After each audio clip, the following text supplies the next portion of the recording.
आप लोग चिंता मत कीजिए। हनुमान की सहायता से हमें प्रवाल द्वीप पर अपने अंडों के लिए वैशाल्यकरणी पुष्प का रस मिल जाएगा और हम शीघ्र ही लौटेंगे। प्रणाम आचार्य जी।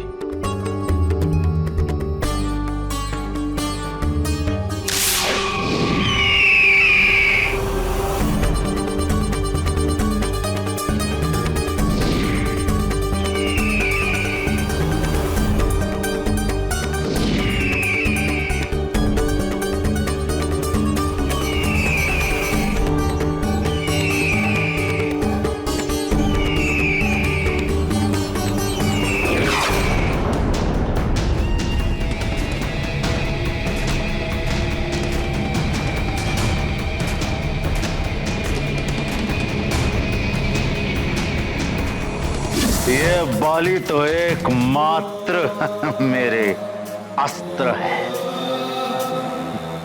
और अभी मैं अपने अस्त्र को धार दे रहा हूं, जिससे मैं उस वानर बालक को समाप्त करूंगा। युगों युगों तक हमारा राज रहेगा। सागर के उस पार एक छत्र आपका राज और इस पार आपके मित्र यानी कि मेरा। यदि आप उस वानर बालक के समान उड़ना चाहते हैं तो महानतम वाली आपका प्रशिक्षण प्राप्त करना अति आवश्यक है। और कौन देगा मुझ महानतम वाली को प्रशिक्षण? खग विद्या के आचार्य वायु मार्गी ऋषि कुंभज, और ऋषि कुंभज तक पहुंचने के लिए सर्वप्रथम आपको प्रवाल द्वीप जाना होगा। और जिस दिन मेरे अस्त्र ने यह कार्य कर दिया तो उसके पश्चात महादेव की सगंध मैं उसका भी अंत कर दूंगा, क्योंकि रावण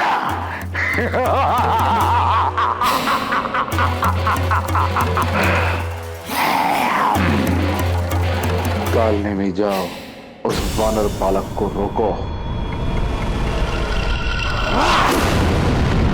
रावण स्वार्थवश वाली का साथ दे रहा था और हनुमान निस्वार्थ भाव से सबके कष्ट हरने के लिए प्रयासरत थे। रावण और वाली का मिलन अधर्म का अंधकार था, तो हनुमान की निस्वार्थ सेवा सत्य और धर्म का प्रकाश। इसीलिए हनुमान जग के संकट मोचन कहलाए। वो जो सबकी आशाओं का केंद्र है, सबके संकट हरते हैं, सबकी बाधाओं और व्याधियों का अंत करते हैं।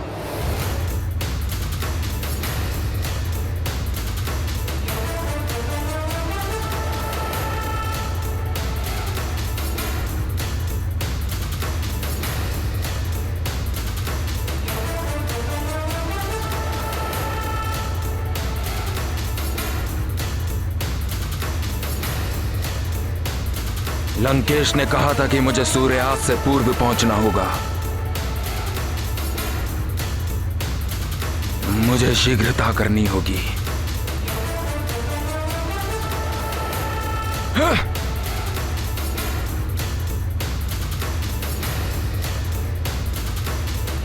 यदि संध्या काल तक इन अंडों का उपचार नहीं हुआ तो विष का प्रभाव इन अंडों के भीतर चला जाएगा, फिर इन्हें विष मुक्त कराना असंभव हो जाएगा।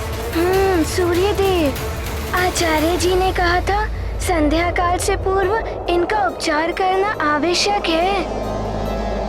महाराज जटायु, हमें समय रहते पहुंचने के लिए अपनी गति और बढ़ानी होगी। वो देखिए, उस ओर है प्रवाल द्वीप।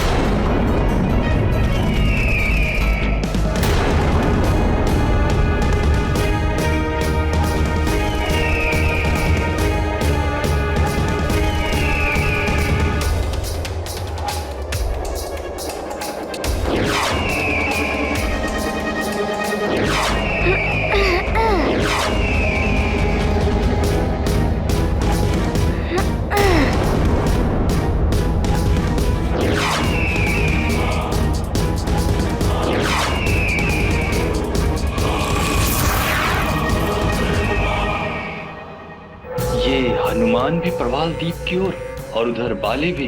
कहीं दोनों ही प्रवाल द्वीप में आमने सामने आ गए तो लंकेश को ये सूचना देनी होगी।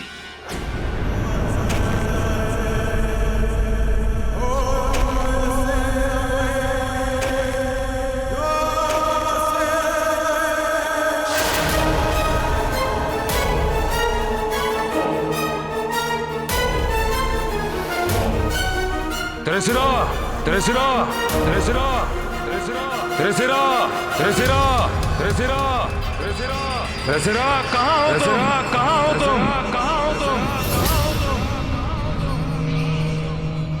त्रिशिरा, त्रिशिरा, त्रिशिरा, त्रिशिरा।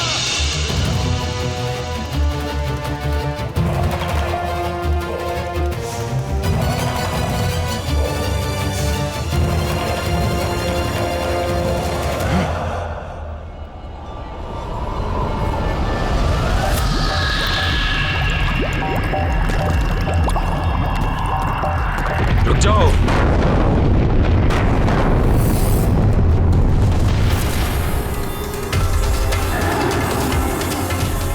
कौन हो तुम और त्रिशिरा कहाँ है? उसे बुलाया है मैंने।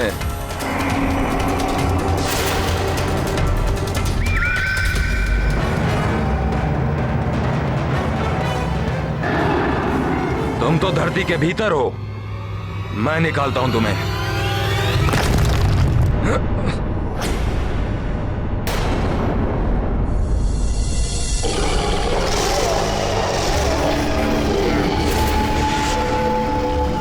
मैं हूं त्रिशिरा।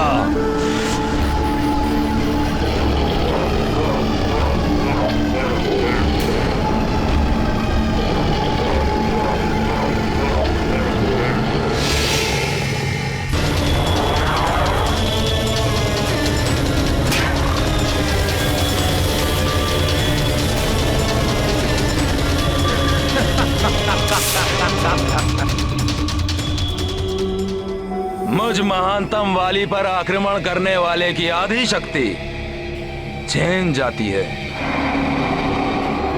मेरी देह में समाहित हो जाती है। किंतु त्रिशिरा, तुम मुझसे भयभीत नहीं हुए। मेरा नाम वाली है। मैं शत्रु नहीं, मित्र हूं तुम्हारा। लंकेश रावण का मित्र, तुम्हारा मित्र। लंकेश के मित्र। आपको सर्वप्रथम यही कहना चाहिए था। कहिए, क्या कार्य है मुझसे? लंकेश ने कहा था कि चतुरंग पर्वत के बारे में तुम ही बता सकते हो। बताओ, कहाँ है वो? उस ओर जाइए। वहां जाकर आपको 4 ऊंचे पर्वत दिखाई देंगे। उनके मध्य खड़े होकर आपको चतुरंग पर्वत दिखाई देगा। धन्यवाद त्रिशिरा, मुझे शीघ्र वहां पहुंचना है। किंतु स्मरण रहे, चतुरंग पर्वत पर चढ़ना बहुत कठिन है। कठिनाइयों का सामना करने में मुझ महानतम वाली को बड़ा आनंद आता है।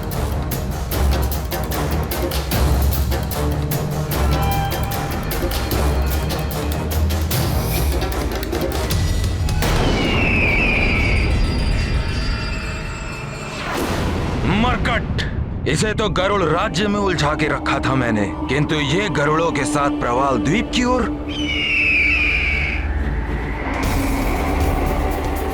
ये मरकट इस ओर क्यों आया होगा? प्रतीत होता है जैसे उस मरकट की मृत्यु हुई, उसे प्रवाल द्वीप खींच लाई है।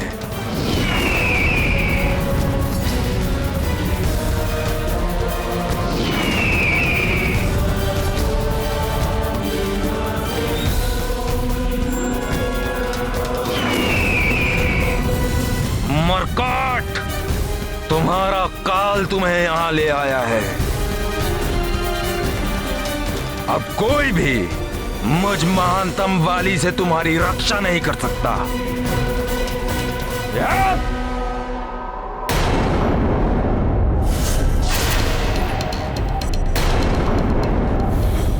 अरे सूर्यास्त शीघ्र होने वाला है। स्मरण रहे बाल, आपको सूर्यास्त होने से पूर्व ही वहां पहुंचना होगा, अन्यथा वो दिव्य पंख के इस लघुवंश की दिव्यता समाप्त हो जाएगी।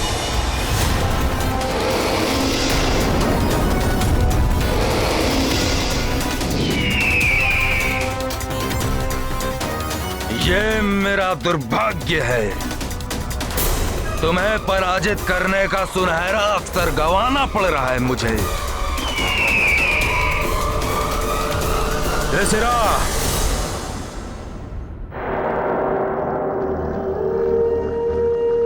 ध्यान से देखो उस वानर बालक को जो पक्षियों के साथ आकाश में उड़ता हुआ यहां आ रहा है।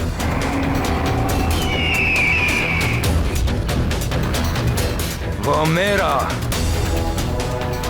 और मेरे मित्र, तुम्हारे महाराज लंकेश रावण का घोर शत्रु है। महाराज रावण का शत्रु? तो वो अब तक जीवित कैसे है? वो जीवित है इसलिए क्योंकि उसके भाग्य में तुम्हारे हाथों मृत्यु प्राप्त होनी है। स्मरण रहे, उसे यहाँ से जीवित नहीं लौटने देना है। दशानन रावण का ये सेवक उसकी जीवन लीला समाप्त कर देगा।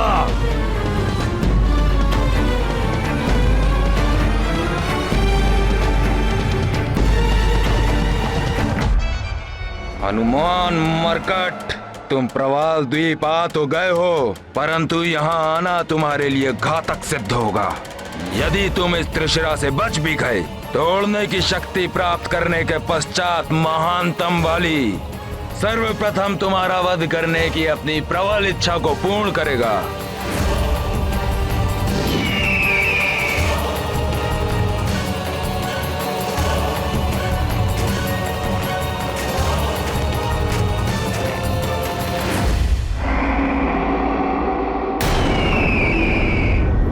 अंडों की सुगंध आ रही है, स्वादिष्ट भोजन की सुगंध प्रतीत होता है।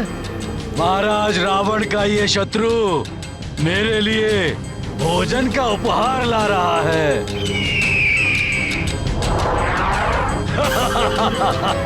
वानर, गरुड़, अंडे। आज मुझे 3-3 स्वाद का भोजन प्राप्त होगा। मुझे शीघ्र ही वहां जाकर इन सबको अपना ग्रास बनाना चाहिए।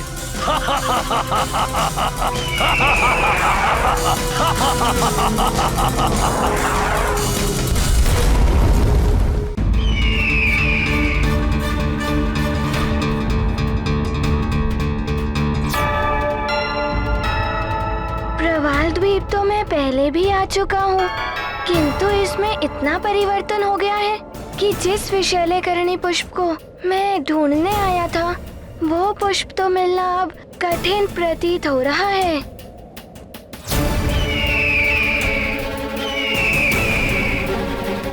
सूर्यास्त होने में कुछ ही समय शेष है।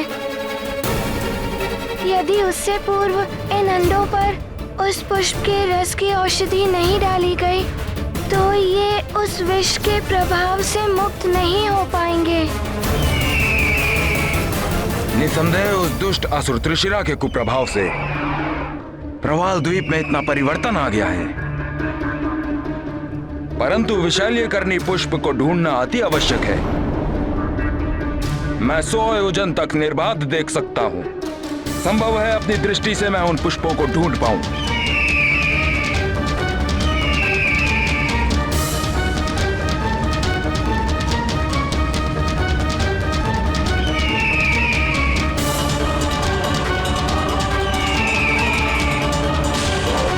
ये क्या? मुझे एक अत्यंत विचित्र और भयावह दृश्य दिखाई दे रहा है। एक विशालकाय तरंग का रूप लेकर तीव्र गति से हमारी ओर बढ़ती चली आ रही है।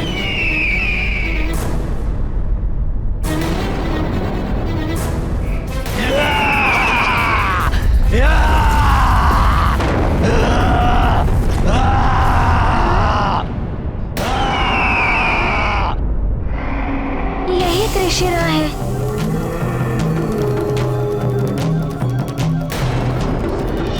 प्रवाल द्वीप पर तो त्रिशिरा नामक एक भयानक मायावी राक्षस का आधिपत्य हो गया है और अब जो भी वहां जाता है उसे त्रिशिरा के हाथों मृत्यु मिलती है।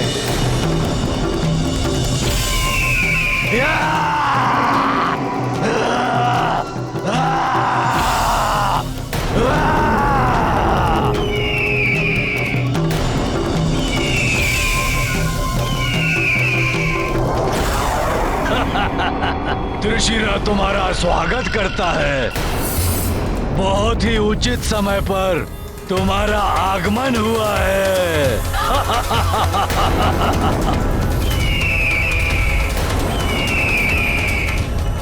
भूख से व्याकुल हूँ मैं। तुम मेरा भोजन बनकर मेरी भूख को शांत करोगे।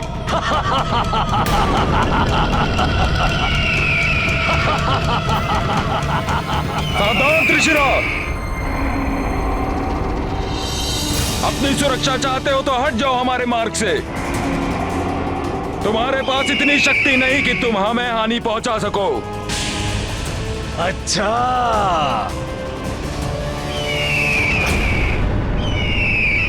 लगता है तुम शांति से नहीं मानोगे। मुझे अपनी शक्ति का परिचय देना ही पड़ेगा।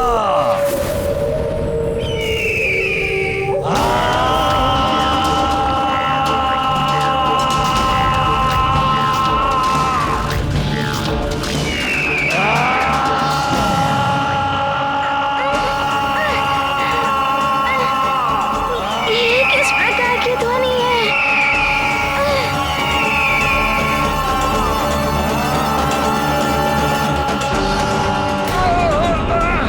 बंद करो, असहनीय है ये ध्वनि। बंद करो, असहनीय है ये ध्वनि।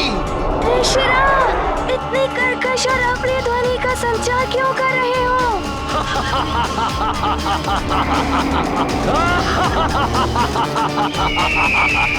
ये कोई साधारण ध्वनि नहीं है वानर बालक। ये त्रिशिरा का घातक ध्वनि तरंगवार है। तुम्हें और तुम्हारे पक्षी मित्रों को आतंकित देखकर बड़ा आनंद आ रहा है। अब ज्ञात हुआ मुझ में कितनी शक्ति है। अब देखो मेरे अगले वार का प्रभाव।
शीघ्र गिरो पक्षी बालक।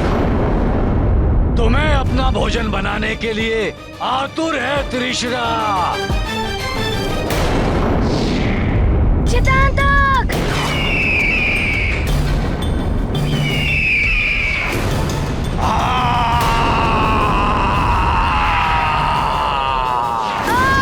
बचाओ!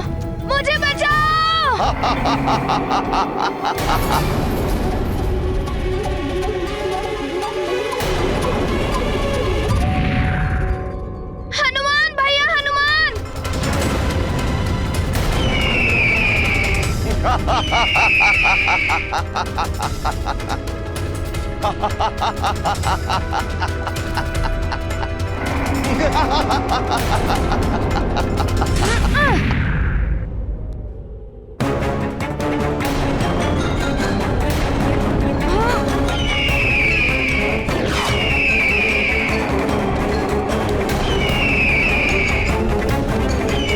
अच्छा वानर बालक, इसे मुझसे बचाने का प्रयास कर रहे हो।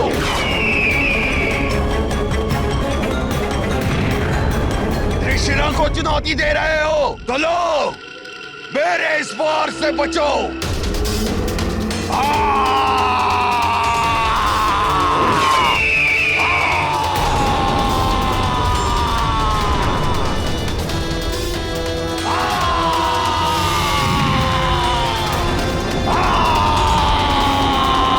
इसकी ध्वनि तरंग से उत्पन्न हुआ धूल का ये बवंडर तो सीधे नंदों की ओर आ रहा है।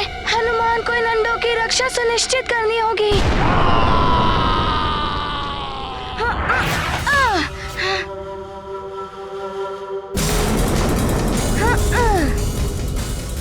वानर बालक, मेरी ध्वनि तरंगों का वार कभी व्यर्थ नहीं जाता।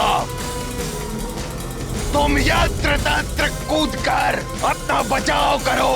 इस बीच मैं इस गरुड़ बालक को खाकर अपना भोजन प्रारंभ करता हूँ। बचाओ भैया हनुमान। हनुमान तुम्हें मित्र चितांतक को कोई भी क्षति पहुंचाने नहीं देगा। तुमने तो अपना परिचय दे दिया है, अब हनुमान का भी थोड़ा परिचय ले लो।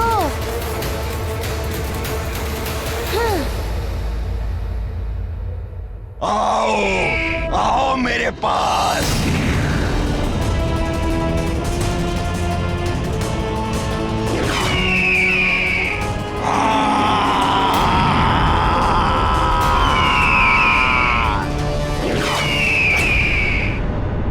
सखा,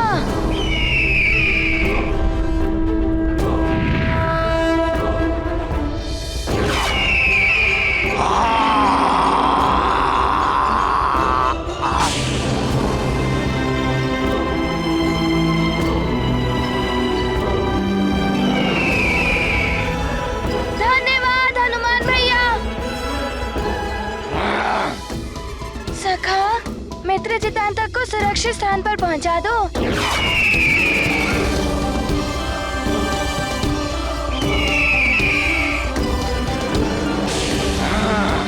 हाँ।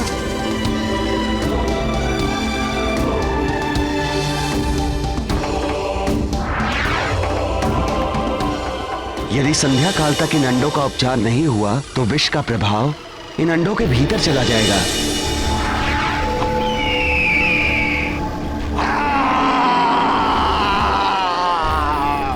मुझसे मेरा भोजन छीनने का दुस्साहस किया तुमने, वानर बालक।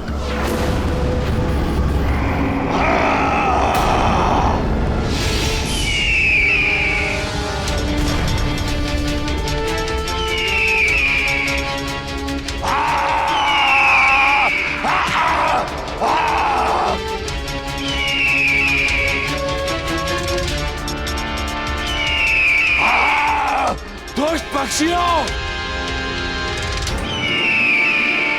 त्रिशिरा पर वार करने का दुस्साहस किया तुमने। अब तुम सब भूख से व्याकुल त्रिशिरा को कुपित करने का परिणाम भुगतने के लिए तैयार हो जाओ।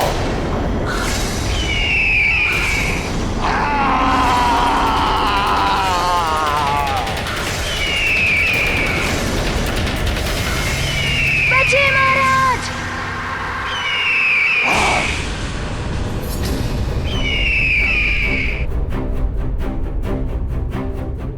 इससे उलझकर तो हमारा समय नष्ट हो रहा है।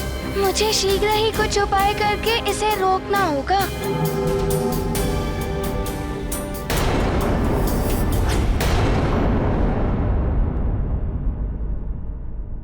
कोई उपाय नहीं है मेरे पास। धिक्कार है मुझे। इतना लाचार हूं मैं कि मुझे अपने प्रिय मित्र हनुमान और उसके परिवार के विरुद्ध युद्ध घोषित करने के लिए विवश होना पड़ रहा है। राजकुमार सुग्रीव, अब हम सुमेरु की सीमा में प्रवेश कर रहे हैं। सुमेरु पर आक्रमण करने के लिए आगे कैसे बढ़ूं मैं? काका केसरी और प्रिय हनुमान की अनुपस्थिति में अकेली अंजना माता का सामना कैसे करूं, जिन्होंने सदैव मुझे अपने पुत्र के समान स्नेह दिया है? राजकुमार सुग्रीव, महाराज वाली का स्पष्ट आदेश है, सूर्यास्त के पूर्व हमें अपनी सेना के साथ सुमेरु पहुंचना है। मार्ग में कहीं भी रुकने का समय नहीं है। हम महाराज वाली की आज्ञा का उल्लंघन नहीं कर सकते। हमें और भी तीव्र गति से आगे बढ़ना होगा।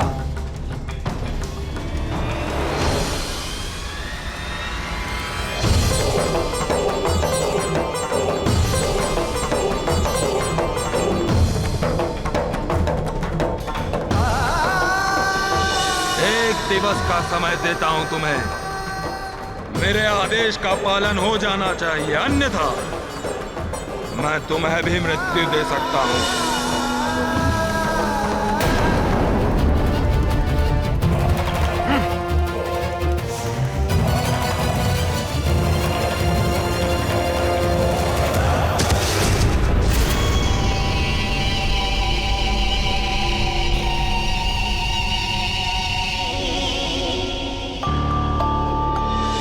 यदि आप उड़ने की उचित प्रशिक्षण पा लें तो आप इसी दिव्य पंख के लघु अंश से पूर्ण रूप से उड़ भी सकते हैं।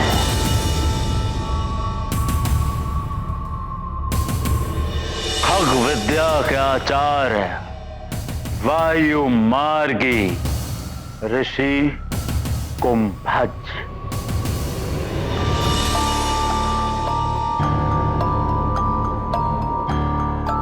ऋषिरा ने कहा था इन पर्वतों के मध्य पहुंचकर मुझे चतुरंग पर्वत दिखाई दे जाएगा, किंतु उसे पहचानने का कोई विशेष चिन्ह नहीं बताया उसने। अब कैसे ज्ञात करूं कि इन पर्वतों में से चतुरंग पर्वत कौन सा है?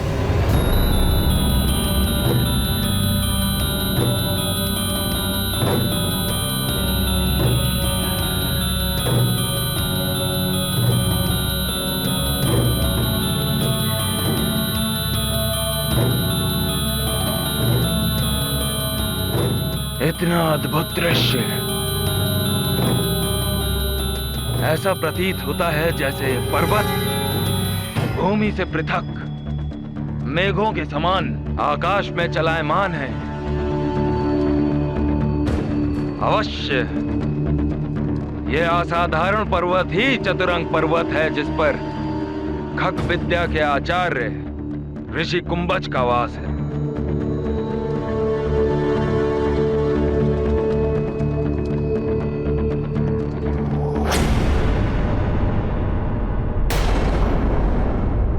सूर्यास्त होने वाला है, मुझे शीघ्रता से उस पर्वत के शिखर तक पहुंचना होगा। स्मरण रहे बाले, आपको सूर्यास्त होने से पूर्व ही वहां पहुंचना होगा, अन्यथा वो दिव्य पंख के इस लघुवंश की दिव्यता समाप्त हो जाएगी।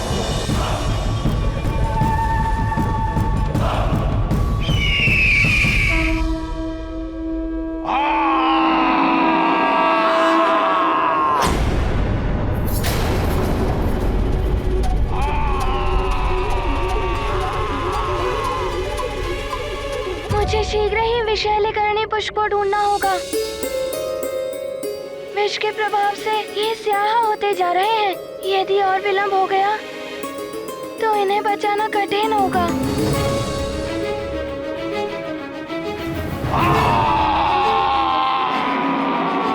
सावधान हनुमान भैया।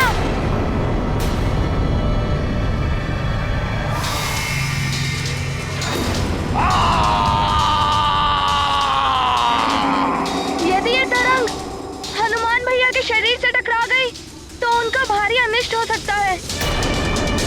नहीं, हे ईश्वर, हनुमान भैया की रक्षा कीजिए।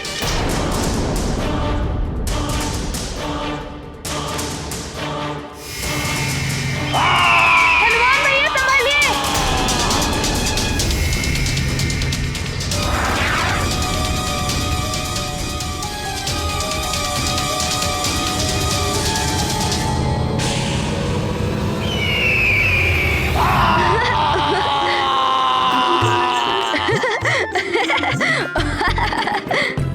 अत्यंत विचित्र बात है।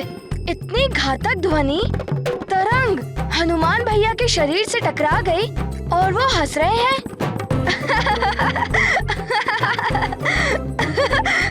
त्रिशिरा की ध्वनि तरंग का ऐसा प्रभाव आज तक किसी पर नहीं हुआ। तुम हंस लो जितना हंसता है वानर बालक। मेरे घातक ध्वनिवार अभी शेष हैं, जिससे मैं शीघ्र ही तुम्हें धराशायी कर दूंगा।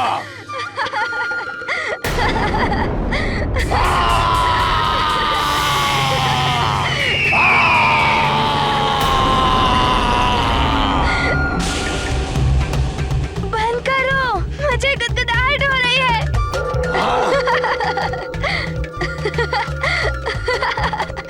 तुम त्रिशिरा के अन्य ध्वनि तरंगों से तो बच गए वानर बालक,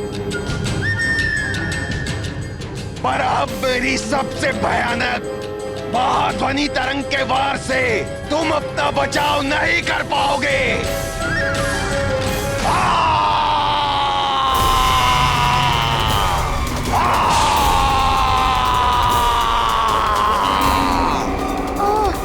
ये तो पुनः ध्वनि तरंग मेरी ओर भेज रहा है।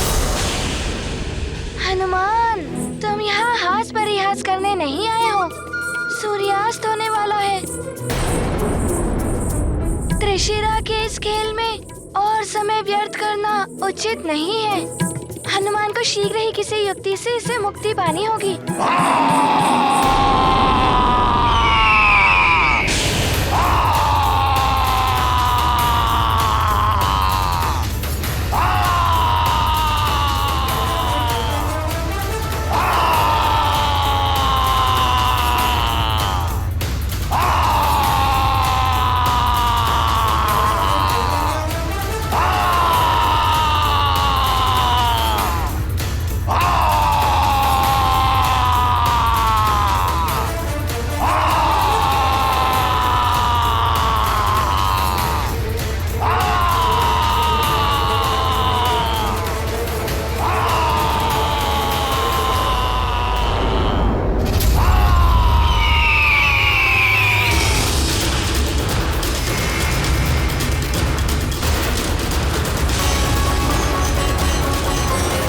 हनुमान भैया ने अपने शरीर को वज्र स्वरूप देकर त्रिशिरा की ध्वनि तरंग को लौटा दिया।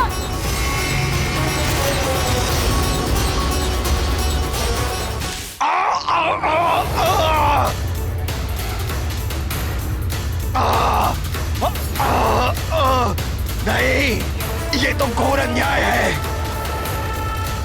मेरी ध्वनि तरंग का वार मुझ पर हो रहा है। मुझे धरती में विलीन होकर अपना बचाव करना होगा।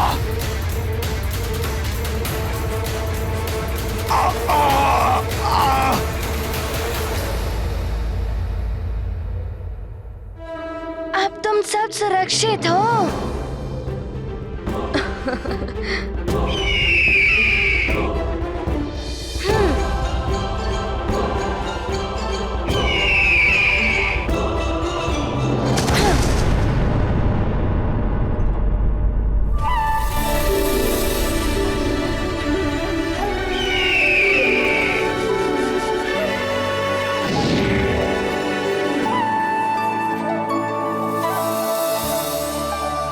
हनुमान, प्रतीत होता है त्रिशिरा का अंत हो गया। तुम्हारी चतुराई की जितनी सराहना की जाए उतनी कम है। कितनी सरलता से तुमने इस मायावी राक्षस का अंत कर दिया। महाराज जटायु, हमें त्रिशिरा से तो मुक्ति मिल गई, किंतु अभी हमारा एक कार्य शेष है। सूर्यदेव अपने विश्राम स्थल की ओर बढ़ चुके हैं। सूर्यास्त भी होने वाला है। हमें शीघ्र ही विशैल्यकर्णी पुष्प को ढूंढना होगा। हाँ हनुमान। हाँ।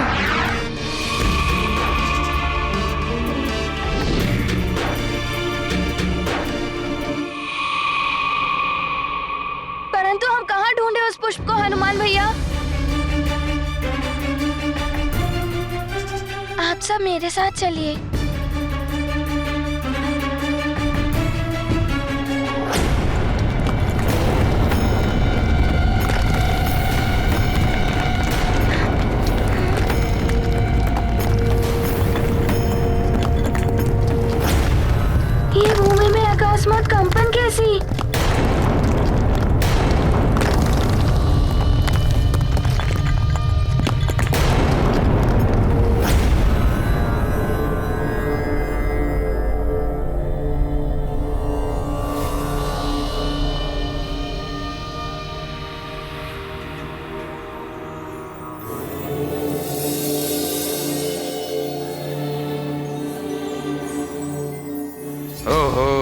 तो यही है खग विद्या के आचार्य कुंभज ऋषि।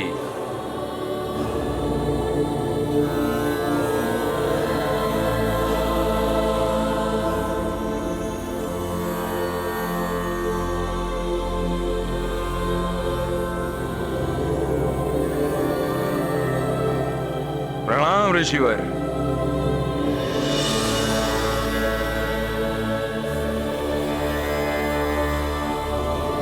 कल्याण हो वत्स। मैं किष्किंधा का महाराज बाली।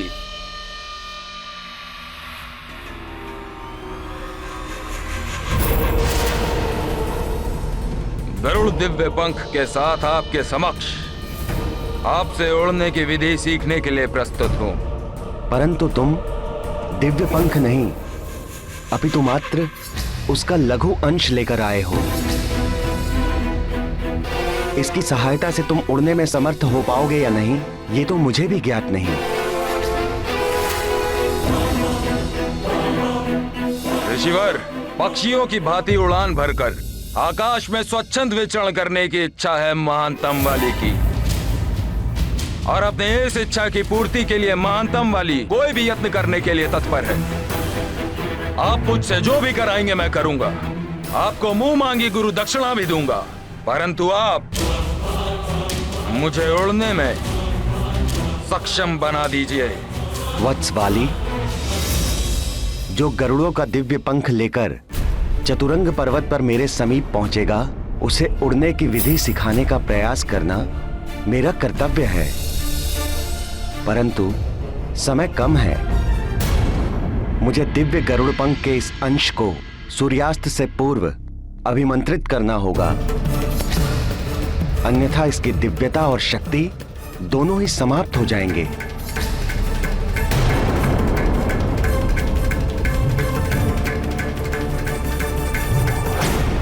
उस मरकट को परास्त करने के लिए मुझे किसी भी प्रकार से उड़ने की शक्ति प्राप्त करनी है। एक बार मुझे उड़ान भरने का रहस्य ज्ञात हो जाए, फिर देखता हूं वो मरकट हनुमान मुझसे अपनी और अपने राज्य की रक्षा कैसे करता है।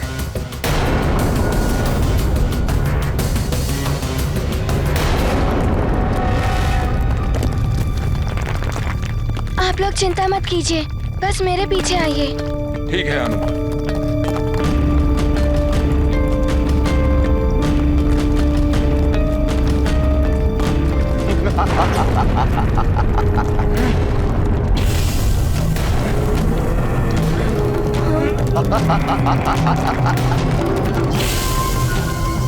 पीछे हटिए।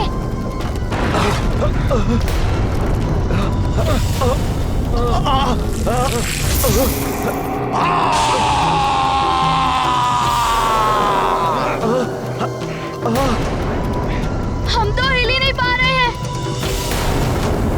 इस राक्षस से अब हम अपना बचाव कैसे करें? आप बच कर दिखाओ तुम सब। मैंने तुम्हें अपने पाश में जकड़कर जड़ कर दिया है पक्षियों। अब तुम कितना भी प्रयत्न करो, तुम मेरी इच्छा के बिना हिल नहीं पाओगे।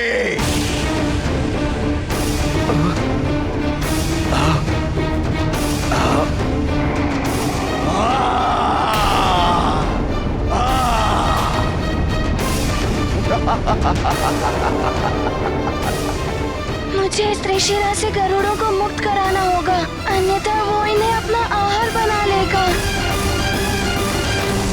तुम्हारे जीवन में अभी कुछ क्षण शेष है। इस वानर बालक को मृत्यु के घाट उतारने के बाद मैं शांति पूर्वक तुम्हें अपना भोजन बनाऊंगा। त्रिशिरा, तुम मुझे इधर पकड़ने आओगे तो मैं कूदकर उधर चला जाऊंगा।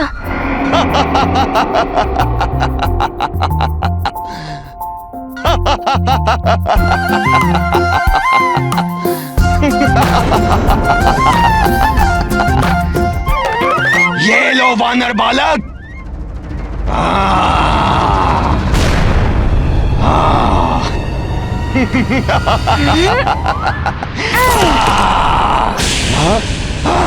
मैं वहाँ नहीं, यहाँ हूँ।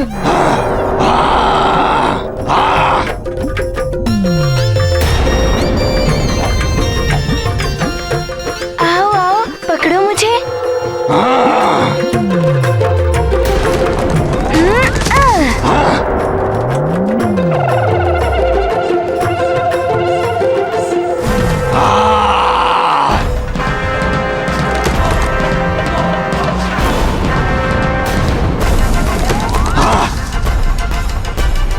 मैं यहाँ हूँ त्रिशिरा जी। छका दिया वानर, परंतु मैं तुझे बचकर जाने नहीं दूंगा। अभी पकड़ता हूँ।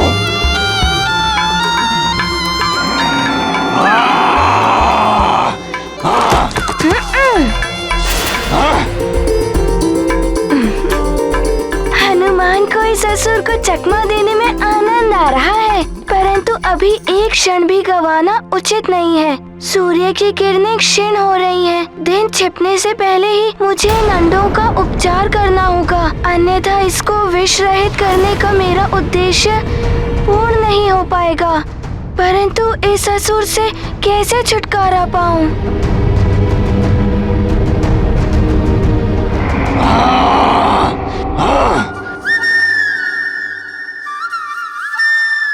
मुझे देखकर हंस रहे हो वानर बालक? यहाँ वहाँ कूदना तो तुम वानरों की प्रवृत्ति है। कब तक कूदते रहोगे? कभी तो मेरे हाथ आओगे। हाँ, आप सत्य कह रहे हैं त्रिशिरा जी। मैं अधिक देर तक आपका सामना नहीं कर पाऊंगा। अन्यथा आप अपनी ध्वनि तरंगों से हनुमान को आहत कर देंगे, परंतु उस ध्वनि तरंग से आपके सिवा और कोई नहीं बच सकता। मैंने आपकी वो घातक ध्वनि तरंग आपकी ओर लौटा दी थी। वो आपसे टकराई, इसके पश्चात भी आप जीवित हैं। इसके पीछे भी एक रहस्य है। जब तक त्रिशिरा के शरीर का एक भाग धरती में स्थित रहेगा, उसका संहार करना असंभव है। इसीलिए मैं अपने शरीर का एक भाग धरती के भीतर रखता हूँ। त्रिशिरा स्वयं ही मेरी युक्ति में फंस रहा है। अर्थात आपका संपूर्ण शरीर धरती के बाहर हो, तभी आपका वध हो सकता है। और बिना त्रिशिरा के इच्छा के बिना कोई भी बलपूर्वक उसके शरीर को धरती से बाहर नहीं निकाल सकता। इसीलिए मेरी मृत्यु असंभव है, असंभव। ये अकस्मात हनुमान को क्या हो गया है? वो उस दुष्टासुर से इतनी बातें क्यों कर रहा है?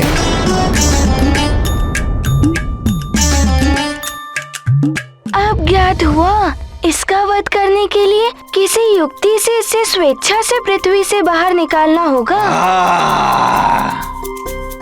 इसे पृथ्वी से बाहर निकालने का उपाय भी सूझ गया। त्रिशिरा जी, यदि आपको इसे प्राप्त करना है तो थोड़ा ऊंचा उठकर ले लीजिए। मैं वचन देता हूँ, यदि आपने इसे छू लिया तो मैं इन्हें लेने से रोकूंगा नहीं। अंडे खाने के लिए मैं कुछ भी कर सकता हूँ।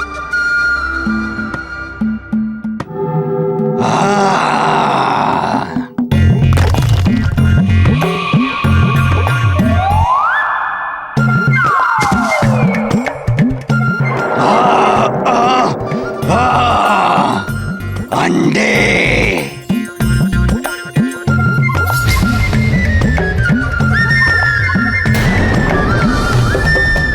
इसे पृथ्वी से पूर्ण रूप से बाहर निकालने के लिए मुझे थोड़ा और ऊपर जाना होगा।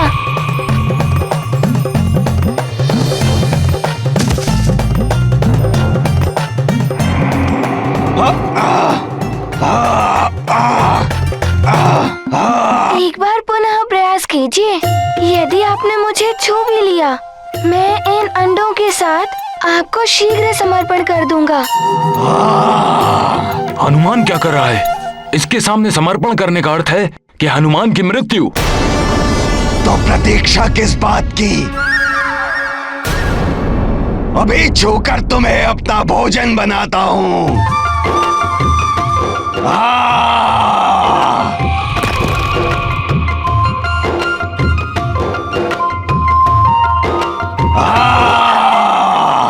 सखा,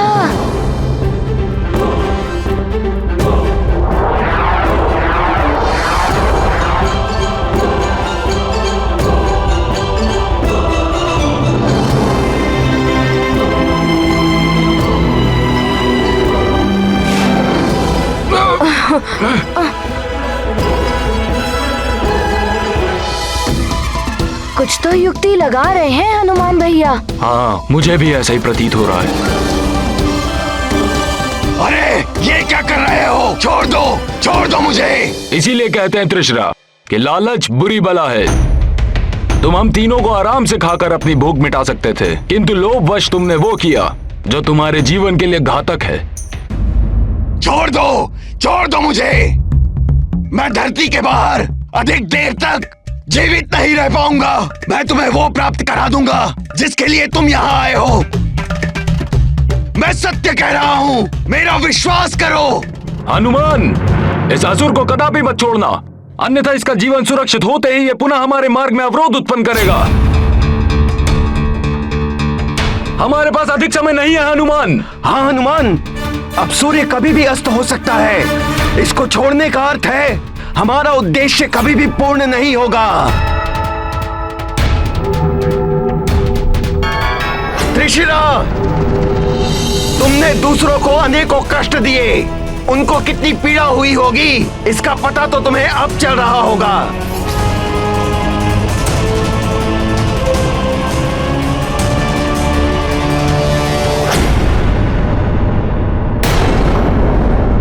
संध्या होने को है, स्वामी अभी तक लौट कर नहीं आए। मुझे तो चिंता हो रही है। मंत्री जी से पूछती हूँ, संभव है उनके पास कोई सूचना या समाचार।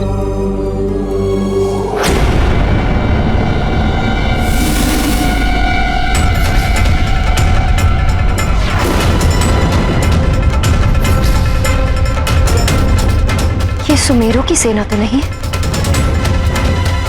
ये तो किष्किंधा की सेना है। किंतु किष्किंधा की सेना यहाँ क्या कर रही है? कहीं किष्किंधा ने सुमेरु पर आक्रमण तो नहीं कर दिया? यदि मेरा संदेह सही है और किष्किंधा ने महाराज और पुत्र हनुमान की अनुपस्थिति में सुमेरु पर हमला कर दिया, तो मैं क्या करूंगी?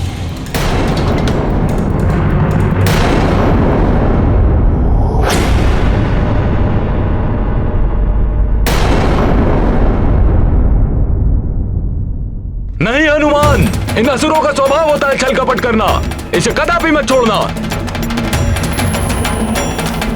हाँ भैया हनुमान, ये तो हमें अपना आहार बनाने वाला था। इसका विश्वास किया तो संभव है ये पुनः हमारे प्राणों को हरने की चेष्टा करे। मैंने तुम्हें क्षमा कर दिया है, परंतु मुझे विश्वास है कि तुम भविष्य में किसी को भी नहीं सताओगे। इसे मत छोड़ो हनुमान, तुम बहुत बड़ी भूल कर रहे हो। नहीं हनुमान, इसका विश्वास मत करना। त्रिशिरा, आपका विश्वास कर मैं आपको मुक्त करता हूँ। सखा, आंजनेय कर मंगल करनी, सकल ताप भव पाप हारनी, देव कृपा सुविमलता कारी, दूषण दुख शाप बहु भारी, सबको विनशे मारुति धीरा, पल में मिटे कोटि जुग पीरा, जुगन जुगन तुमरी प्रभुताई, जय महावीरा जगत गोसाई। रुक जाइए, आप लोग चिंता मत कीजिए, हनुमान आपके साथ है।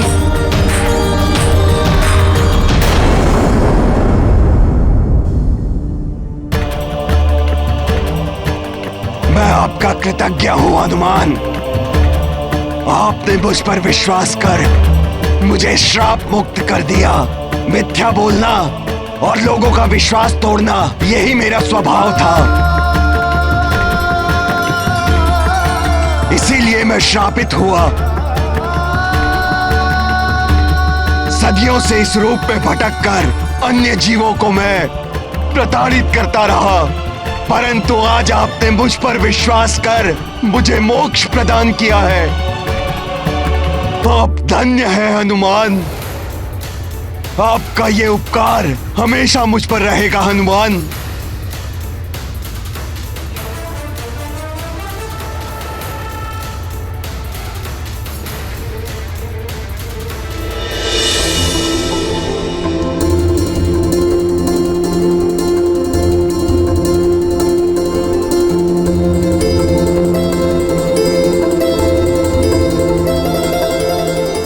हनुमान, तुमने त्रिशिरा को मोक्ष देकर प्रवाल द्वीप की रक्षा की है।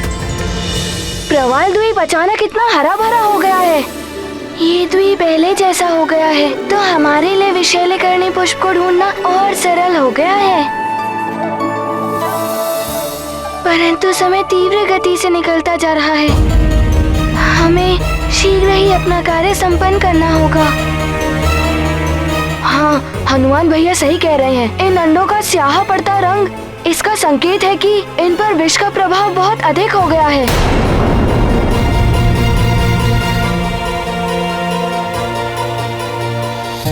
मैं अभी शीघ्र उड़कर वैशाल्यकरणी पुष्प ढूंढ कर लाता हूँ।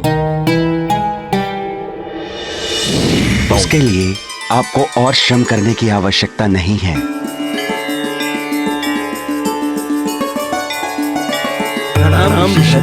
कल्याण हो। प्रणाम ऋषिवर। कल्याण हो।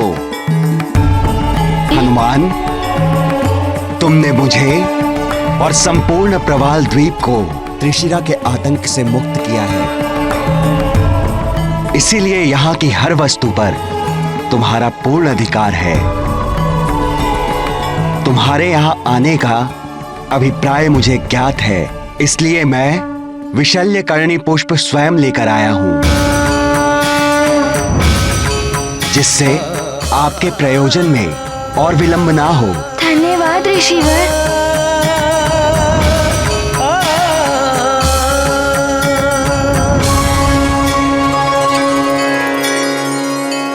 अब तुम सब शीघ्र ही स्वस्थ हो जाओगे। सूर्यास्त होने ही वाला है। हमारे पास बहुत ही अल्प समय है।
श्वेत हो रहा है।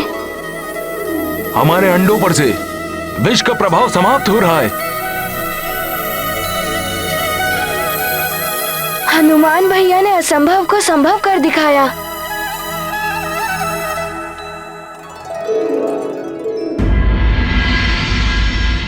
मैं यहाँ सुमेरु को किष्किंधा के अधीन करने आया हूँ।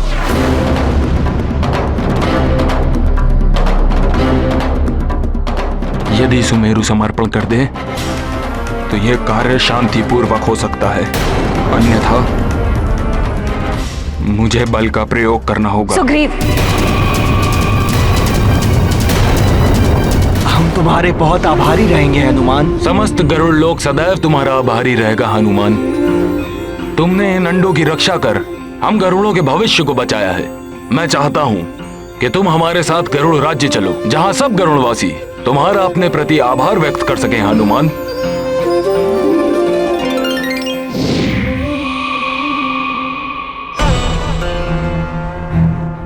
प्रणाम ऋषिवर। कल्याण हो।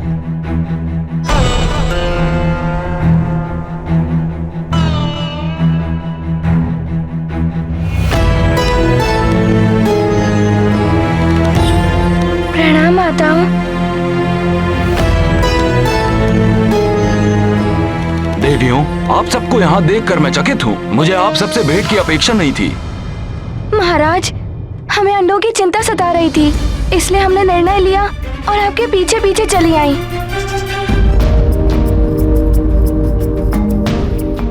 चलिए।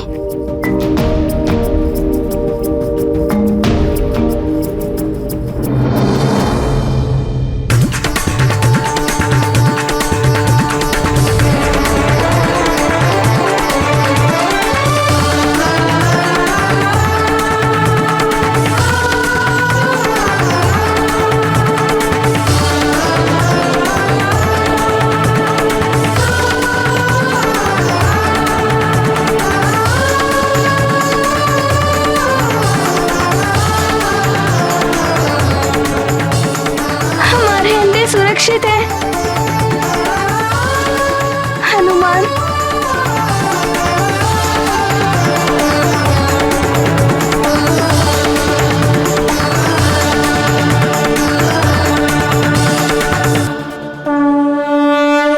है सुफल अंजनी कुमारा, गरुड़ लोक आनंद अपारा। सकल मातु हर्षित हो रही, अति उत्साह ममता जल बही। हनुमन को सुधी आई मैया, अचल नेहरू आंचल छैया। कह जाना निज मातु समीपा, नेह जननी तिरलोक अनूपा। हनुमान, हम सब जीवन भर आपकी ऋणी रहेंगे। एक पुत्र ने अपनी माता के लिए कार्य किया है, इसमें ऋण क्या? मैंने तो मात्र अपना कर्तव्य निभाया है।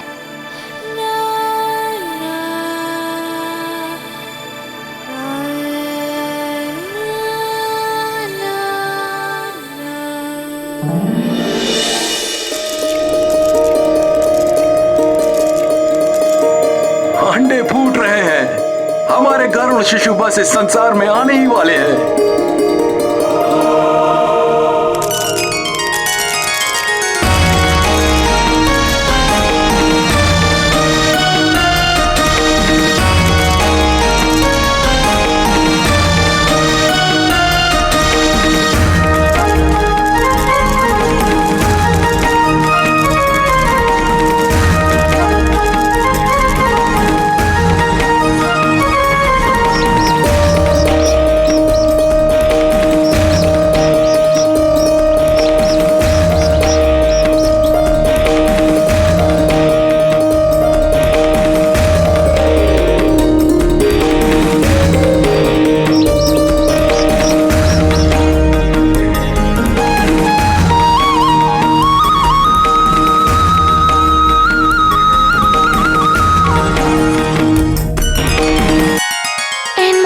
दर्शन करके मुझे भी अपनी माँ के पास जाकर दुलार करवाने की इच्छा हो रही है।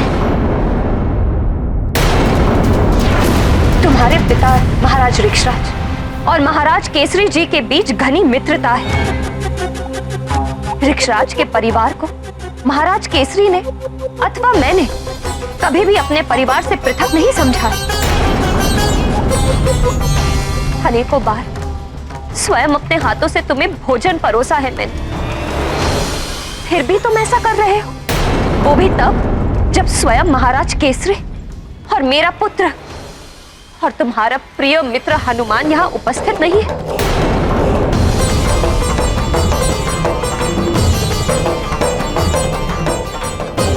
हनुमान, मैं अभी माँ के पास जाता हूँ।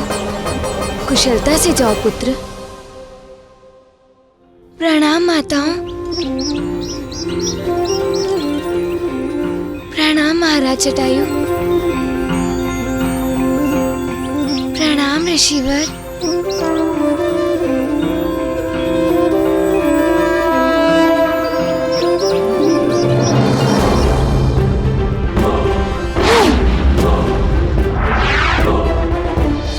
हनुमान को बार बार माँ का ध्यान आ रहा है। हनुमान को सुमेरु माँ के पास पहुँचना होगा। उत्तर दो सुग्रीव, तुमने अपनी सेना के साथ सुमेरु में प्रवेश करने का दुस्साहस कैसे किया?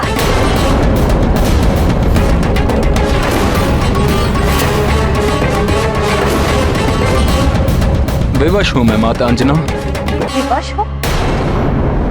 मित्र राज्य पर आक्रमण करने की विवशता मेरी समझ से परे है। मुझे ज्ञात है सुग्रीव विवश क्यों है।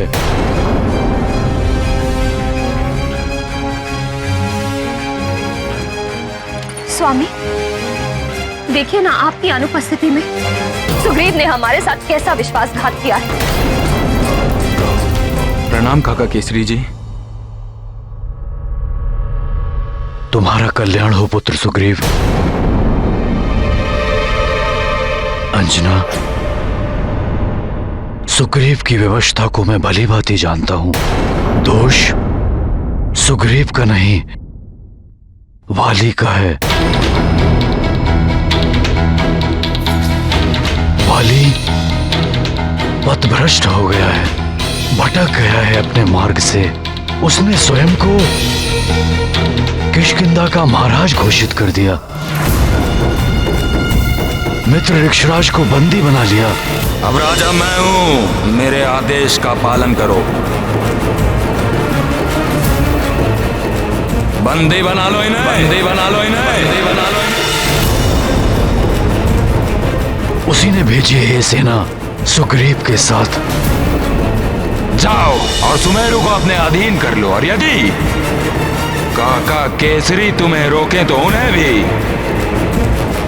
समाप्त कर दो।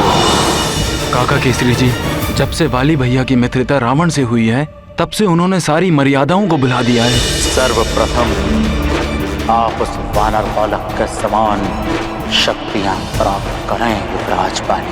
मेरी मित्रता स्वीकार कर लीजिए युवराज। हम दोनों मिलकर उस वानर बालक को परास्त कर सकते हैं। अब आपके समस्त स्वप्न पूर्ण होंगे महाराज बाली। महानता के शीर्ष पर आपको पहुंचाएगा आपका मित्र रावण।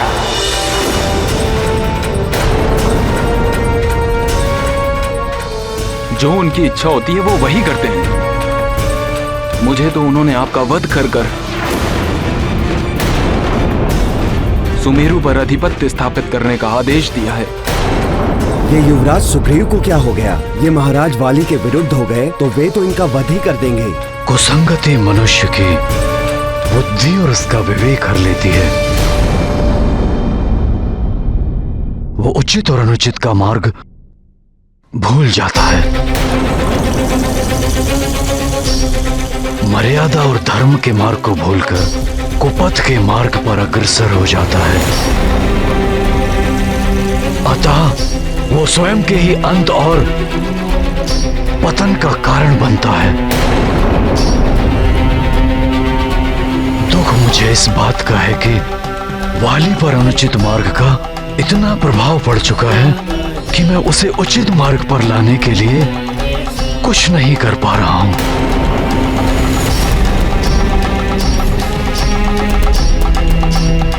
काका केसरी, तब पूर्ण करने के पश्चात वाली भैया अत्यंत ही शक्तिशाली हो गई है। उनका विरोध करना असंभव है, इसीलिए मैं भी उनका आदेश पालन करने के लिए बाध्य हूँ। सावधान!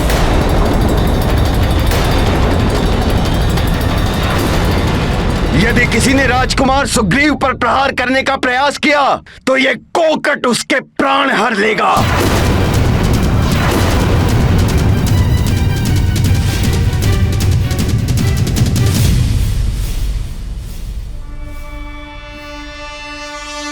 हनुमान।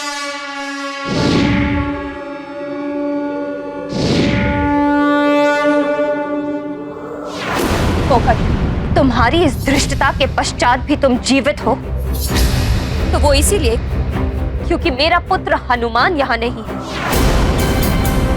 अन्यथा वो अपने पिता और सुमेरु के महाराज केसरी जी के अपमान करने का तुम्हें कठोर दंड देता। महाराज वाली की शक्ति के आगे आपके पुत्र का बल कुछ भी नहीं है महारानी।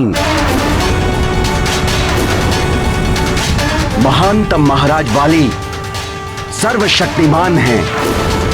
अब उन्हें आपका पुत्र हनुमान भी परास्त नहीं कर सकता।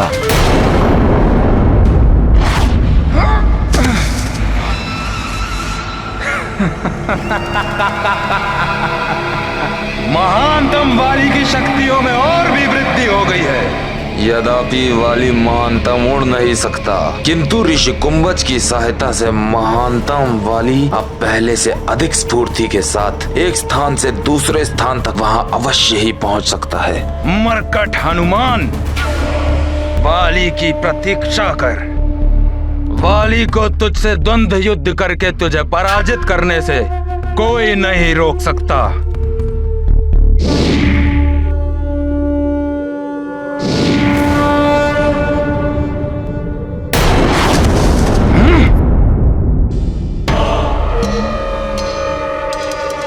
महानतम वाली को प्रवाल द्वीप पहुंचने में थोड़ा सा विलंब हो गया, अन्यथा वो मरकट वहां से जीवित नहीं जाता।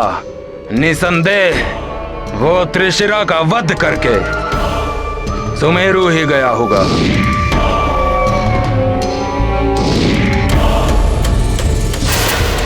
अब मैं भी सुमेरु जाकर उसका वध करूंगा।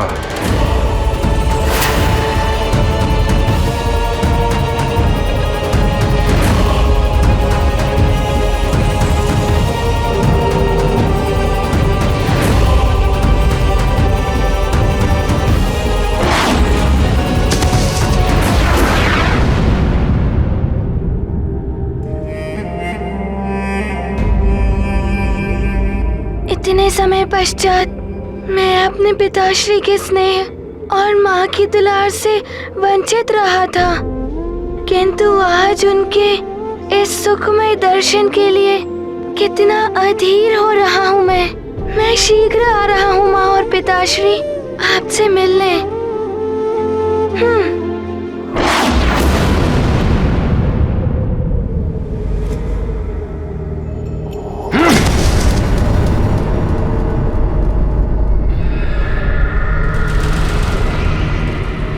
मेरे आदेश अनुसार सुग्रीव, उस मरकट हनुमान के सुमेरु पहुंचने से पूर्व ही मेरे अर्थात सुमेरु के महाराज महानतम वाली का आधिपत्य स्थापित कर चुका होगा।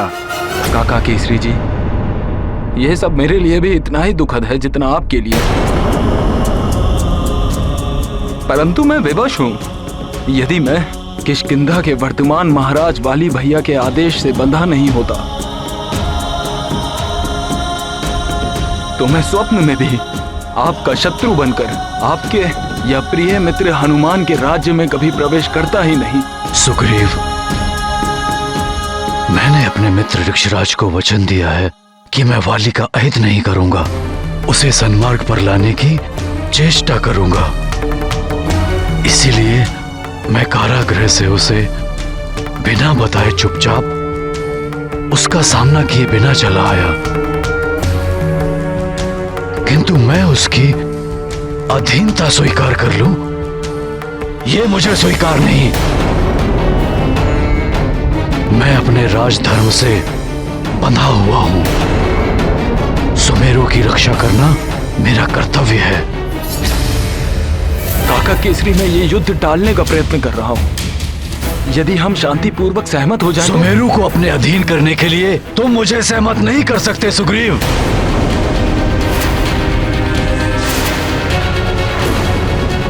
मैंने तुम्हें अपने पुत्र हनुमान के समान माना है, परंतु सुमेरु की सुरक्षा मेरा धर्म है।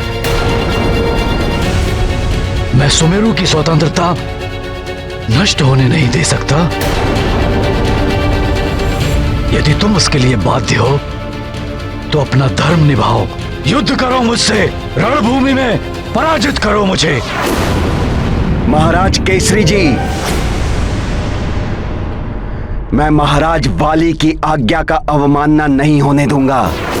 शांतिपूर्वक किष्किंधा की अधीनता स्वीकार कर लीजिए, अन्यथा मैं आपका वध करके किष्किंधा की प्रभुता स्थापित कर दूंगा।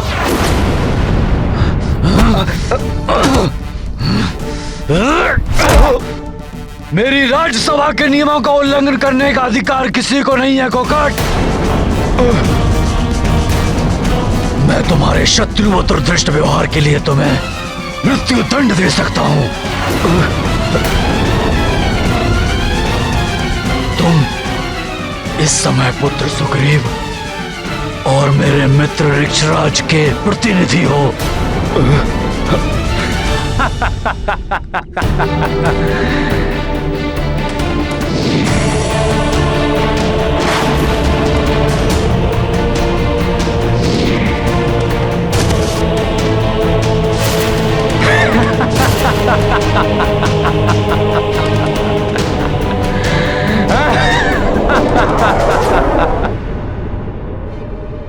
वाली भैया,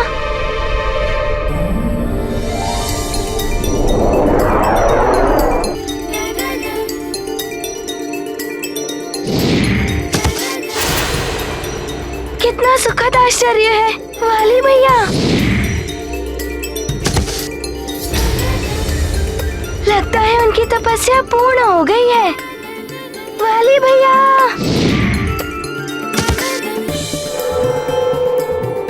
वाली भैया,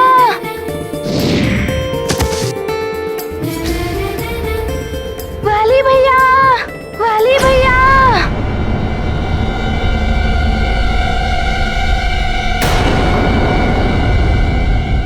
नहीं, शांत हो जाइए आप सब। कोई किसी पर वार नहीं करेगा, कोई युद्ध नहीं होगा यहाँ पर। सुग्रीव, हम सब वाली का शुभ चाहते हैं। उसमें निहित उसके समस्त सद्गुणों को निखरता हुआ देखना चाहते हैं।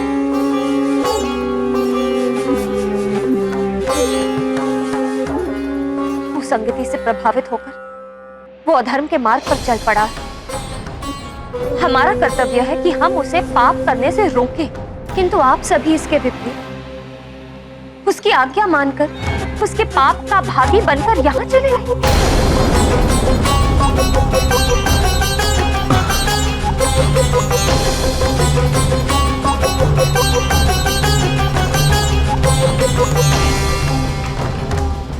वाली भैया, वाली भैया। यहाँ तो कोई भी दिखाई नहीं दे रहा है। मुझे ऐसा क्यों प्रतीत हो रहा है कि जैसे वो मायावी मरकट मुझे पुकार रहा हो। मैं अभी आता हूँ आपके पास।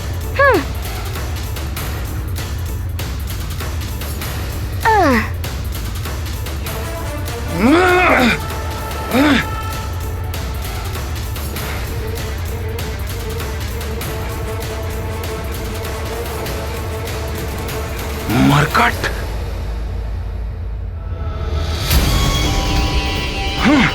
इस मरकट से अधिक घृणा मुझे और किसी से नहीं।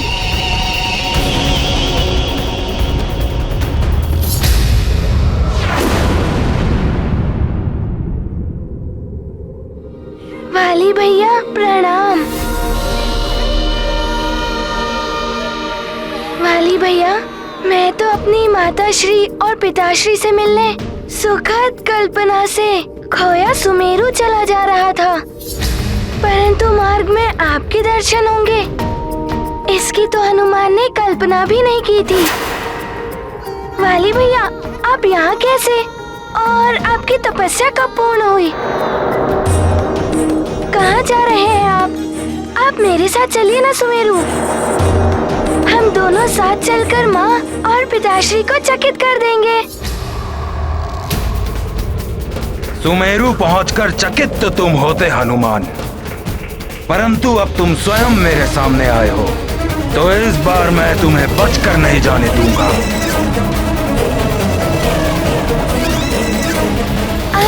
तो बताइए, आपको अपनी तपस्या से क्या वरदान प्राप्त हुआ? अवश्य ही कोई बड़ा वरदान प्राप्त हुआ होगा, इतनी घोर तपस्या जो की है आपने। जब वाली तुम्हारी आदि शक्ति प्राप्त कर उनका प्रयोग तुम्हारे ऊपर ही करेगा, तब तुम्हें स्वतः ज्ञात हो जाएगा कि मुझे क्या वरदान मिला है। वाली भैया, आप मेरे प्रश्नों का उत्तर क्यों नहीं दे रहे हैं? आप किसी कारणवश मुझसे रुष्ट तो नहीं है ना? घृणा करता है वाली तुमसे मरकट, घृणा। वाली भैया, आप मुझसे बात नहीं करना चाहते तो मत कीजिए, परंतु अनुज के समान हनुमान को अपने गले से तो लगाइए।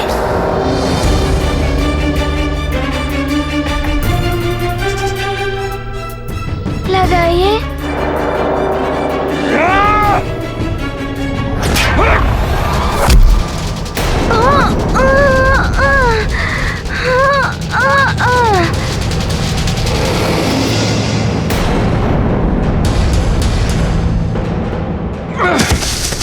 वाली भैया वो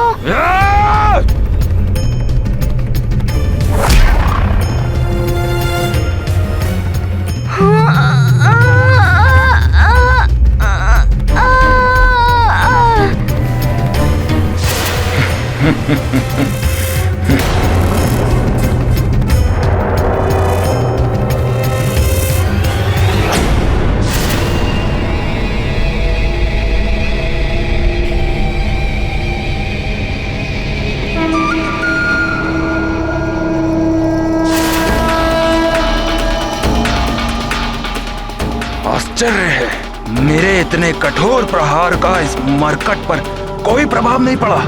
वाली भैया, हनुमान से कोई अपराध हुआ है क्या जो आप उसे दंड दे रहे हैं? यदि अपराध भी हुआ हो तो उसे अनुज की भूल मानकर हनुमान को क्षमा कर दीजिए ना। तुम्हारे अपराध का दंड मृत्यु है मरकट। ओहो, मैं अब समझा। आप मेरी परीक्षा ले रहे हैं कि आपकी अनुपस्थिति में मैंने कितनी शक्तियाँ अर्जित की हैं, है ना वाली भैया? वाली भैया नहीं, महानतम महाराज वाली कहो।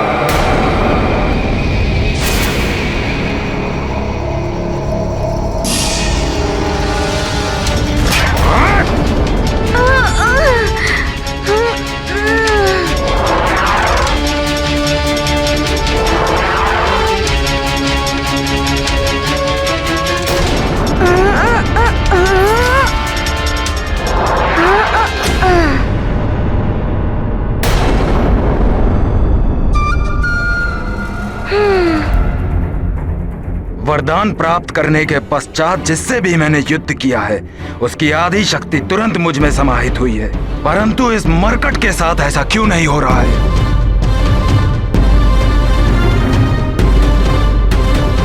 मुझे और वार करने की आवश्यकता है। मैं पुनः प्रयत्न करता हूं।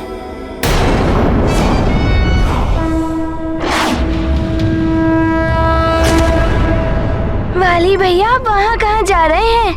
मुझे ढूंढने? किंतु मैं तो आपके पीछे खड़ा हूँ।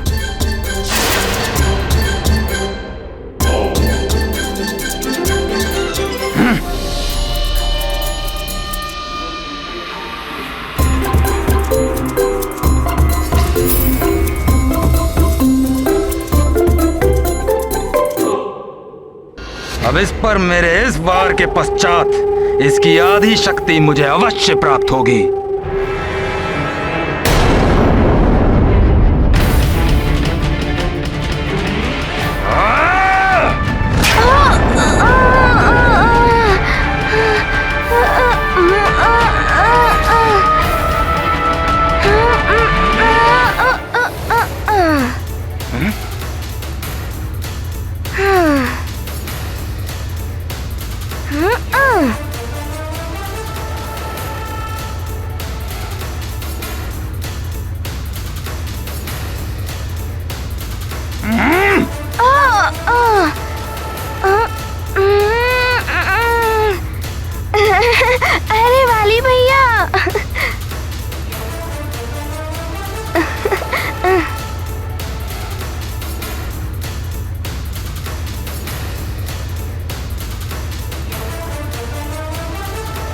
वाली भैया और कितनी परीक्षाएं लेंगे मेरी?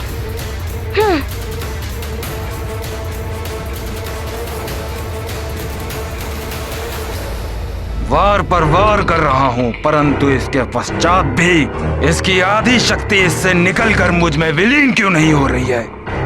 वाली भैया कब तक परीक्षा लेंगे मेरी? अब तो बताइए।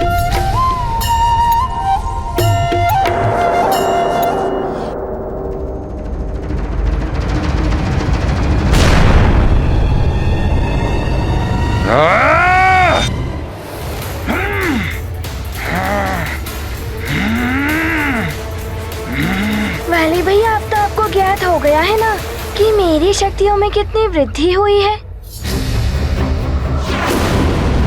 अब आप ये परीक्षा समाप्त कर दीजिए, अन्यथा आप थक जाएंगे। बिना इसकी शक्ति प्राप्त किए इस मरकट को पराजित करना महानतम वाली के लिए भी कठिन है। अच्छा, आप हनुमान की शक्तियों को जानना चाहते हैं, तो इसमें इतना परिश्रम क्यों? मैं अभी दिखा देता हूँ। तेरी शक्तियों का विवरण नहीं, मुझे तेरी आधी शक्ति चाहिए मरकट। नारायण नारायण, वाली केसरी नंदन हनुमान की आधी शक्ति पाना चाहता है, परंतु वो भूल रहा है कि उसको प्राप्त वरदान के अनुसार ये तभी संभव है जब हनुमान शत्रु भाव लेकर वाली के सम्मुख आए। परंतु हनुमान तो उसके प्रति प्रेम से ओतप्रोत है, परंतु वाली कदापि समझ नहीं पाएगा क्योंकि उसकी बुद्धि को घृणा और क्रोध ने कुंठित कर दिया है। इसलिए वाली हनुमान पर वार करता रहेगा और हनुमान के हृदय में व्याप्त सरल प्रेम उनको वाली के वरदान से सुरक्षित रखेगा। नारायण नारायण। आपके तप पर जाने के पश्चात मुझे देवियों और देवताओं से अनेक वरदान प्राप्त हुए। देवी अंजना के पास मारुति को ले जाने के पूर्व हम देवता उसे आशीर्वादों से युक्त करना चाहते हैं। अनेक प्रकार के वरदान मुझ में समाहित हैं।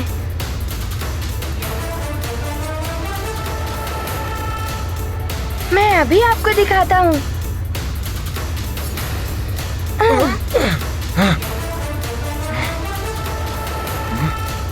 देखिए वाली भैया, मैं अपनी इच्छा अनुसार अपनी देह का आकार बदल सकता हूँ।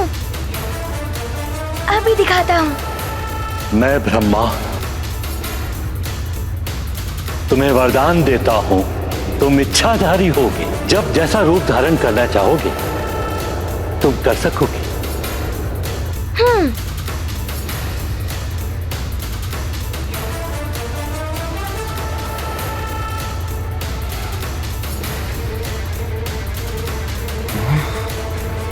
देखा वाली भैया, आप ये देखिए।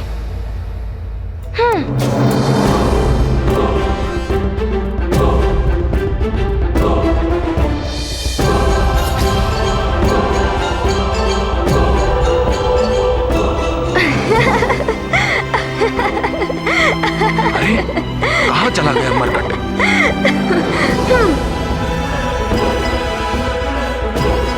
वाली भैया, आप मुझे वहाँ कहाँ ढूंढ रहे हैं? मैं आपके कान के कुंडल के समीप स्थित हूँ। इतना घटा लिया है मैंने अपनी देह का आकार। हनुमान हट जाओ। अरे अरे वाली भैया, आप क्या कर रहे हैं?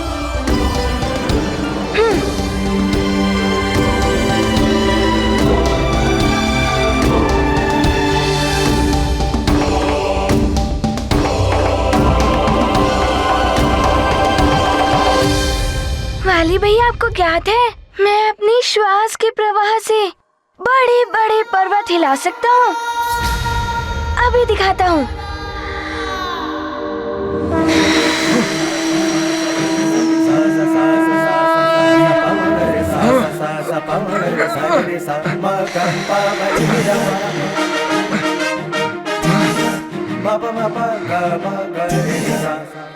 क्षमा कीजिएगा वाली भैया, मैं तो बस आपको दिखा रहा था कि अच्छा, मैं एक और शक्ति का प्रदर्शन करता हूँ। मैं प्रज्वलित अग्नि का रूप ले सकता हूँ।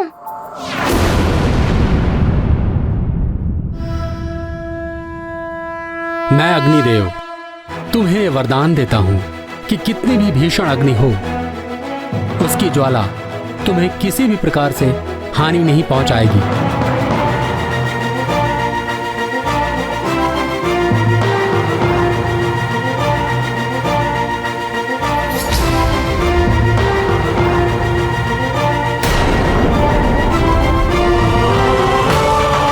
ये मरकट तो अग्नि का रूप भी धारण कर सकता है।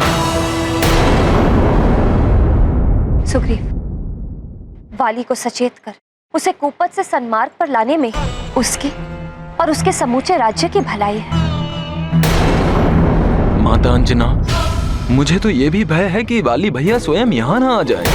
सुमेरु को अधीन करने का अर्थ है सुमेरु से युद्ध, सुमेरु से युद्ध करने का अर्थ है हनुमान और वाली भैया का युद्ध।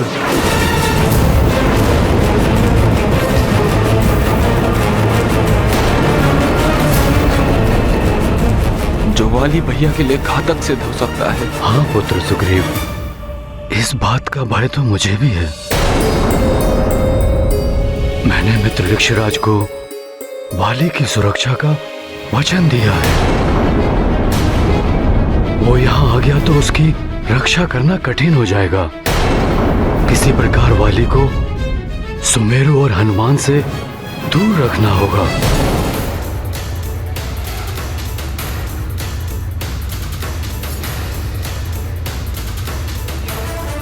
अब ये देखिएगा वाली भैया।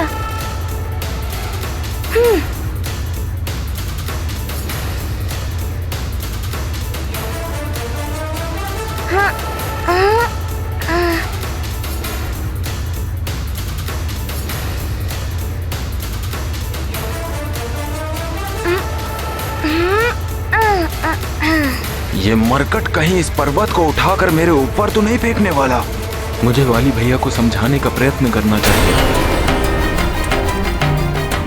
परंतु उससे पूर्व मुझे उन्हें हनुमान के सम्मुख आने से रोकना और भी आवश्यक है।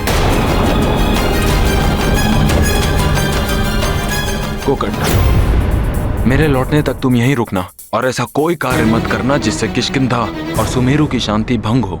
जी, अभी कुछ मैं कहूंगा तो महाराज केसरी जी मेरा वध कर देंगे, परंतु उचित समय पर मैं महाराज वाली को अवश्य सूचित करूंगा।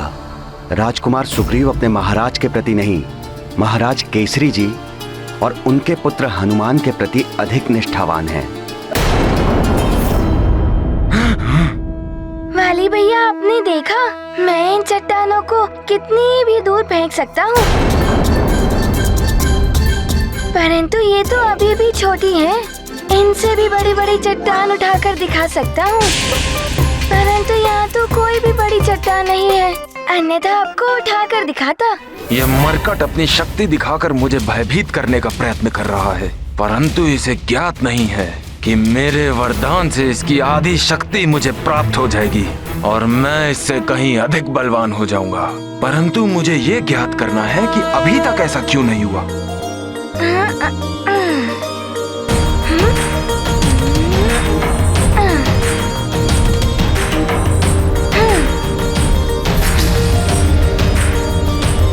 कितने भोले और निष्कपट हैं हनुमान। वाली के घृणित प्रयोजन का उन्हें लेश मात्र भी अनुमान नहीं है। परंतु माधव, एक बात समझ में नहीं आई कि वाली हनुमान के प्रेम से परिपूर्ण निर्मल पवित्र मन को क्यों नहीं देख पा रहे हैं। प्रिय, जिस व्यक्ति के हृदय में घृणा और प्रतिशोध के भाव वास करते हैं, उसकी दृष्टि कुछ भी अच्छा नहीं देख पाती। वो अन्य लोगों में भी अपनी प्रति छाया ही देखती है।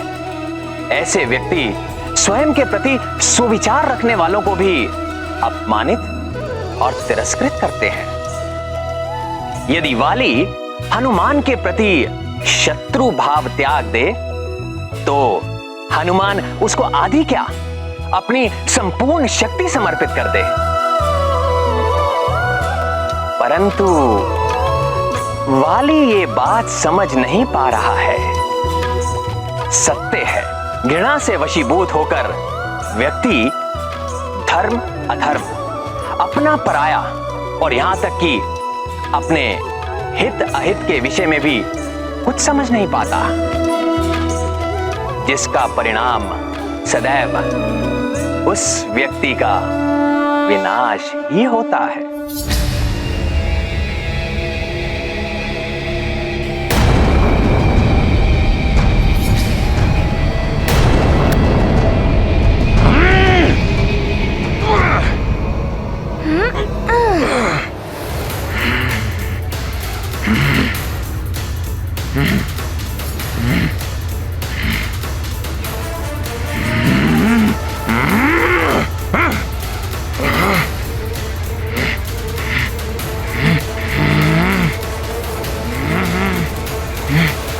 वाली भैया, प्रतीत होता है आप मेरी और परीक्षा लेना चाहते हैं।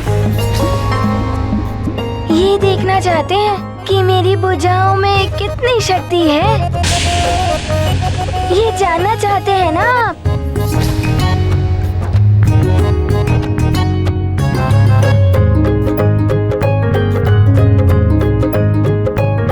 क्यों वाली भैया, अब तो आप जान गए ना कि मेरी भुजाओं की शक्ति में कितनी वृद्धि हुई है।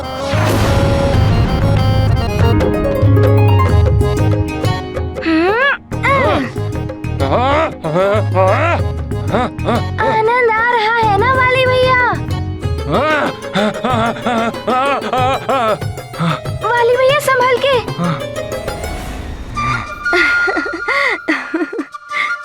वाली भैया, अब तो आप संतुष्ट हैं ना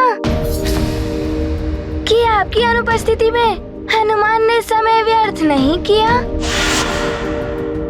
अब तो मेरी परीक्षा पूर्ण हुई ना, तो हनुमान को अपने गले से तो लगा लीजिए।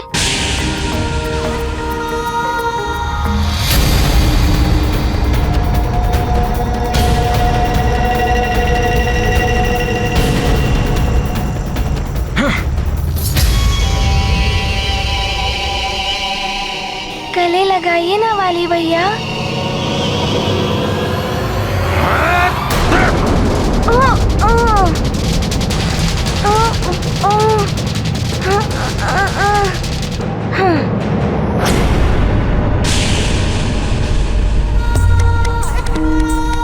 वाली भैया, और कितनी परीक्षा लेंगे मेरी?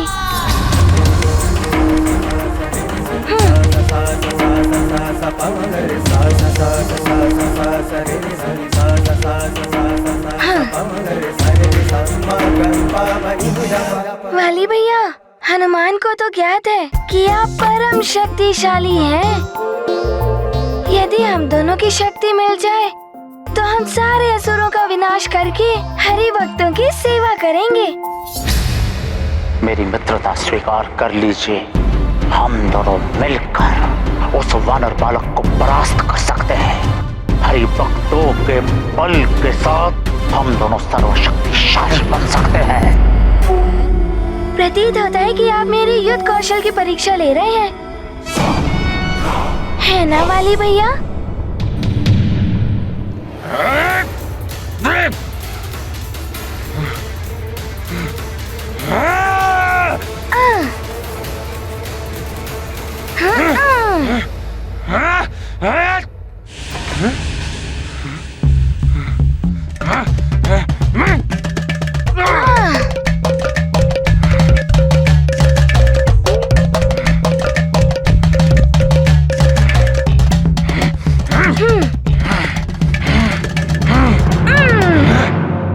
वाली भैया को क्या हो गया है? मेरा प्रणाम भी स्वीकार नहीं किया, मुझे अपने गले से नहीं लगाया, बस निरंतर भांति भांति की परीक्षा ही लिए चले जा रहे हैं। क्यों कर रहे हैं वो ऐसा व्यवहार?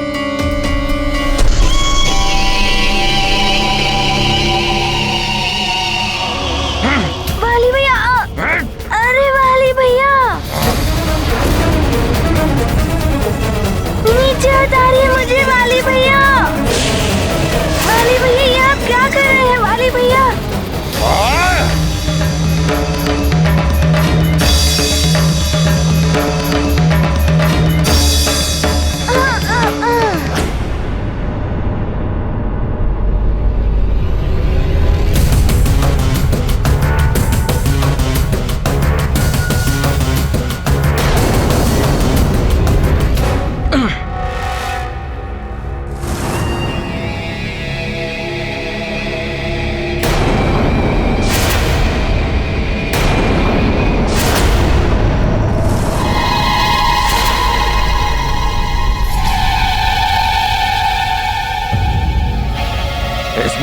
इसको तो शिलाओं के नीचे होना चाहिए था। ये यहाँ कैसे आ गया?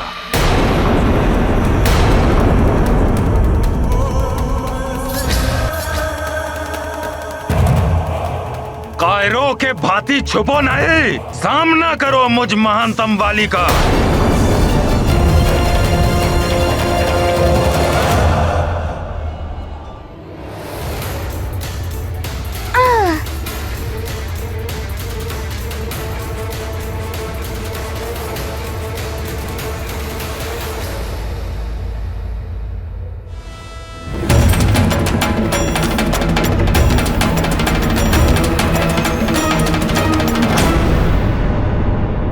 मेरी परीक्षा लेते लेते कहाँ चले गए वाली भैया? वाली भैया। हनुमान!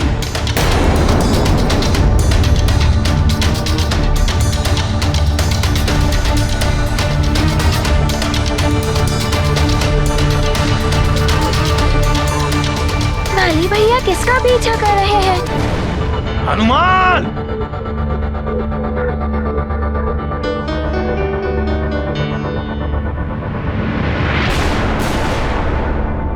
हनुमान! कहाँ हो? ये तो बड़ी तीव्र गति से मेरे पीछे आ रहे हैं। इन्हें यहाँ पहुंचकर मुझे पकड़ने में अधिक समय नहीं लगेगा। मुझे इन्हें भ्रमित करने के लिए कोई और उपाय सोचना होगा।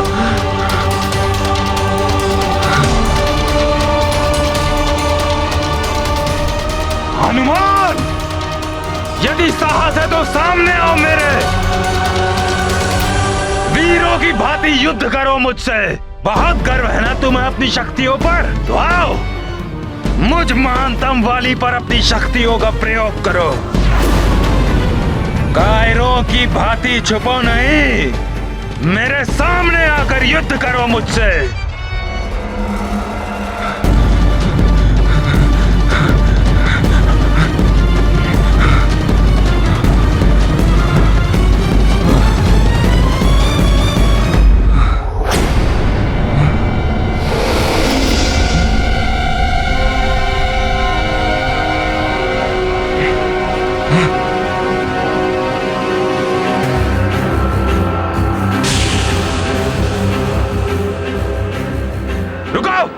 रुक जाओ!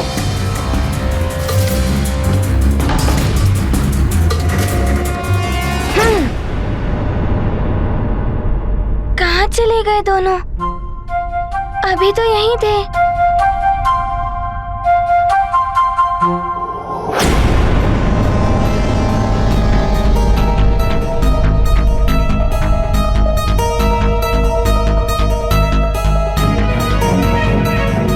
ये गुफा तो बड़ी घुमावदार है। इसमें तो कोई भी खो सकता है। यदि इसमें वाली भैया थोड़ी देर के लिए भी घूम जाए तो मुझे हनुमान को उनके सम्मुख आने से रोकने का अवसर मिल जाएगा। हनुमान! हनुमान! बाहर निकलो! हनुमान! हनुमान! कहाँ छुप कर बैठे हो?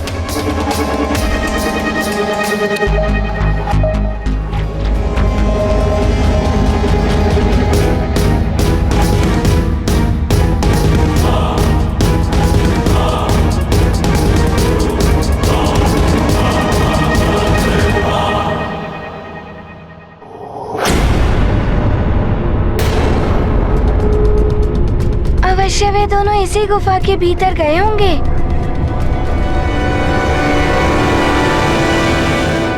हनुमान! अरे सुग्रीव भैया अभी यहाँ है। कहीं आप दोनों मिलकर हनुमान से क्रीड़ा तो नहीं कर रहे? हनुमान! कहाँ छुप कर बैठे हो? नहीं हनुमान, ये कोई क्रीड़ा नहीं है। अब तो ये गंभीर बात है। पहले हमें वाली भैया की दृष्टि से बचकर कहीं छुपना होगा, फिर मैं तुम्हें सब कुछ गंभीरता से बताऊंगा। आ जाओ।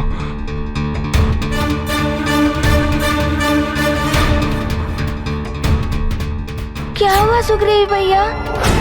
आप मुझे वाली भैया से क्यों छुपा रहे हैं? उन्हें भी आप बुला लीजिए ना। हनुमान, वाली भैया में बहुत ही परिवर्तन आ चुका है। हमें उनसे छुपना आवश्यक है। हनुमान! वाली भैया पुकार रहे हैं। उस गुफा के भीतर अवश्य वो किसी संकट में होंगे। नहीं नहीं हनुमान, तुम उनके पास नहीं जा सकते।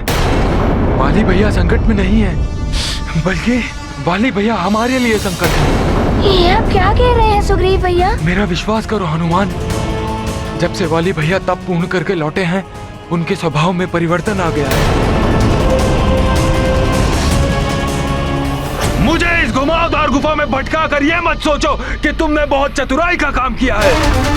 कभी न कभी तो तुम्हें मेरे सामने आना ही होगा। तू अभी आओ मेरे सामने। हाँ? मैं तुम्हें वाली भैया के बारे में सब कुछ बताऊंगा, परंतु यहाँ नहीं, सुमेरु चलकर। वहाँ तुम्हारी आवश्यकता है। क्या सुमेरु में मेरी आवश्यकता है?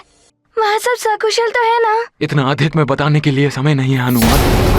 बस इतना समझ लो कि तुम्हें वाली भैया से कदापि नहीं मिलना है और अतिशीघ्र सुमेरु पहुंचना है। परंतु हनुमान, मैं तुम्हारा प्रिय मित्र हूँ, विश्वास करो मेरा हनुमान, और शीघ्र सुमेरु के लिए प्रस्थान करो। हनुमान! हनुमान!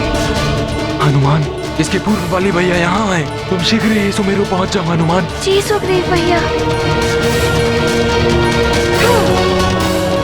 वाली भैया में सब क्या परिवर्तन आ गया है?